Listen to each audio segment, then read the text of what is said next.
Eu saúdo os amados irmãos com a paz do Senhor Jesus. Toda honra e toda glória ao nosso Senhor Jesus Cristo, o Filho de Deus. Estamos felizes nesta manhã pelo retorno do nosso amado irmão Diácono Flávio, que retornou do Rio de Janeiro para São Luís e está junto conosco nesta manhã, neste dia, para glorificar também o santo nome do Senhor. Quero deixar aqui para a nossa reflexão o que está escrito no livro do profeta Jonas, no capítulo 1, a partir do verso 1.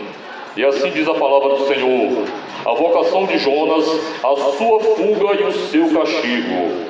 E veio a palavra do Senhor a Jonas, filho de Amitai, dizendo: levanta-te, vai à grande cidade de Nínive e prega contra ela, porque a sua malícia subiu até a minha presença. Porém Jonas se levantou para fugir da presença do Senhor para Tarsis, e descendo a Jope, achou o navio que ia para Tarsis, pagou, pois, a sua passagem e desceu para dentro dele, para ir com eles para Tarsis, para longe da presença do Senhor. Mas o Senhor mandou ao mar um grande vento, e fez-se no mar uma grande tempestade, e o navio estava a ponto de quebrar-se.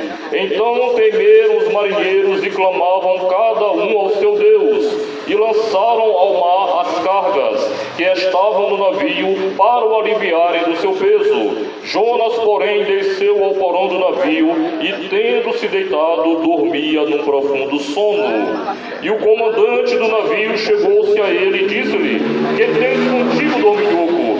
Levanta-te, clama ao teu Deus, talvez assim esse Deus se lembre de nós, para que não pereçamos. O livro do profeta Jonas é muito peculiar.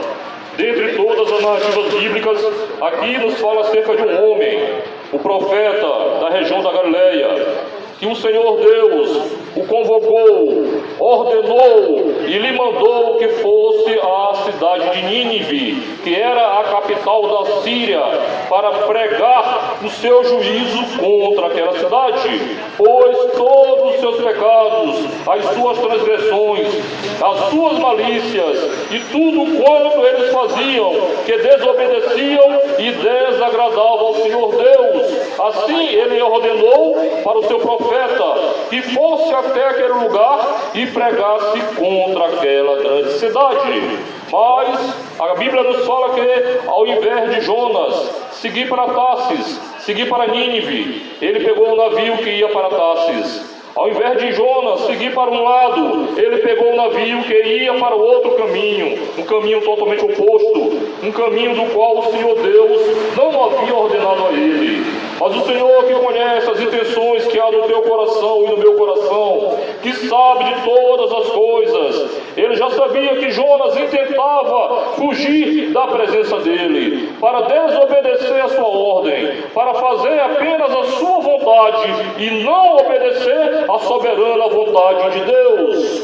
E aqui, meus queridos, quando o Senhor viu que ele havia fugido, que ele intentou sair da sua presença e fugir para Tarsis, que ficava na região da Espanha, ao invés de descer para Nínive, que ficava ali na região do Oriente Médio, o Senhor então mandou ao mar um grande vento e fez-se no mar uma grande tempestade, e o navio estava a ponto de quebrar-se. Então temeram todos aqueles homens da tripulação, aqueles marinheiros ficaram desesperados, porque eles viram que algo de anormal estava acontecendo naquele momento. De repente, sobreveio uma grande tempestade. De repente, aqueles ventos começaram a bater naquele navio, e aquela grande tempestade estava a ponto de quebrar aquele navio. E aqueles homens começaram a lançar as cargas para aliviar aquele navio do seu peso. Então, queridos, a gente observa aqui claramente nesse texto que por causa da desobediência de um homem, por causa daquilo que ele fez, que ele pegou um caminho totalmente oposto ao caminho do qual o Senhor Deus havia determinado para ele, aquela desobediência trouxe consequências, e não só para a vida de Jonas, não somente para aquele homem, mas também trouxe consequências para a vida daqueles homens que estavam ali naquele navio, daqueles marinheiros e daquele comandante, porque o comandante do navio depois chegou até Jonas e disse-lhe: que tens contigo, dorminhoco? Levanta-te, clama ao teu Deus, talvez assim esse Deus se lembre de nós para que não pereçamos. Aqueles homens ali entenderam, queridos, que aquela tempestade era normal. E assim como Jonas estava adormecendo ali no porão daquele navio, assim também acontece na vida de muitos. Enquanto muitos estão adormecidos, muitos estão aí negligenciando uma realidade que está presente na vida de muitos. Muitos aí estão adormecidos no porão desse navio, enquanto as tempestades da vida assolam a vida de muitos. Muitos estão deixando de fazer aquilo que o Senhor Deus determinou para as suas vidas, de obedecer ao Senhor Deus, e estão pegando caminhos opostos, estão fugindo da presença do Senhor, estão fazendo aquilo que lhes aprove, aquilo que lhes agrada, ao invés de obedecer à soberana vontade de Deus. E foi isso que aconteceu, queridos. A desobediência de Jonas trouxe consequências. Eu quero te dizer, meu amigo, que Deus, Ele não compactua com os nossos pecados. Deus, Ele não tem parte com os pecados. Deus, Ele sabe sim que as consequências virão, porque pela desobediência do homem, Ele colherá as suas consequências, porque tudo que o homem semear, isto também se fará, e não há como evitar, por conta das desobediências, o castigo vindouro, o castigo do juízo de Deus, o castigo que Deus determinará para todo aquele que desobedecer a sua soberana vontade.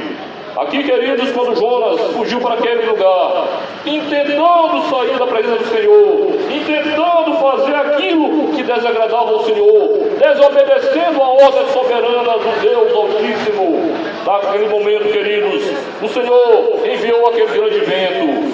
E aqui a gente observa claramente nesse texto, irmãos, que tudo aqui no livro de Jonas obedece ao Senhor, menos o crente, menos o homem, porque o Senhor deu uma ordem ao vento, e este obedeceu. O Senhor deu uma ordem ao mar, e este obedeceu. O Senhor deu uma ordem ao peixe, e este obedeceu. O Senhor deu uma ordem à planta, e este obedeceu. O Senhor deu uma ordem ao verme, e este obedeceu. E tudo quanto o Senhor determinou, obedeceu a Ele, menos o homem. E assim acontece na vida de muitos, queridos.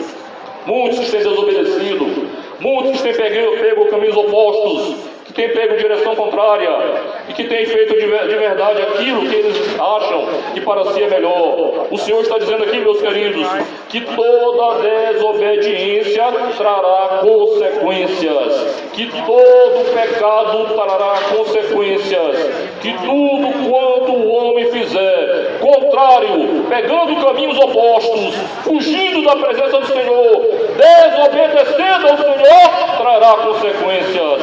Inevitavelmente haverá consequências. Inevitavelmente, tudo que o homem fizer, ele colherá. E muitos aí não estão atentando para isso. Enquanto muitos estão negligenciando essa verdade, muitos da sua família estão perecendo nas tempestades da vida. A sua vida, como está, meu amigo? Como é que está a sua vida espiritual? Como é que está a sua família? Será que você também não está perecendo nas tempestades da vida? Será que a sua família também não está perecendo? Aguardou já. Deixa essa resposta para você falar para o Senhor, em nome de Jesus. Meu Deus e meu Pai, em nome de Jesus, nós te agradecemos, Senhor, por esta oportunidade, por esse privilégio, meu Deus, que o Senhor nos concedeu nesta manhã. Pai, nós te agradecemos mais uma vez pela oportunidade de estarmos em praça pública. Meu Deus, agora eu te peço em nome de Jesus, nos leve em paz e segurança, Senhor. Guarda nossas vidas. Senhor, guarda nossas famílias. Abençoa, meu Deus, os shoppings importados. Abençoa os feirantes. Abençoa, meu Deus, os taxistas. Abençoa todas essas pessoas, Senhor, que estão aqui neste momento, Pai, na feira de João Paulo. Meu Deus, guarda nossas vidas.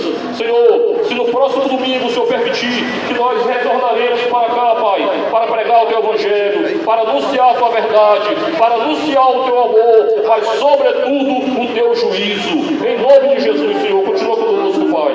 Nos despede da Tua paz. Continua com a Tua igreja, Senhor, nos cobrindo com o Teu sangue. Meu Deus, abençoa, Pai, poderosamente as nossas vidas. É o que nós te pedimos e te agradecemos desde já. Em nome de Jesus. Amém. Glória a Deus. O rei está voltando, porque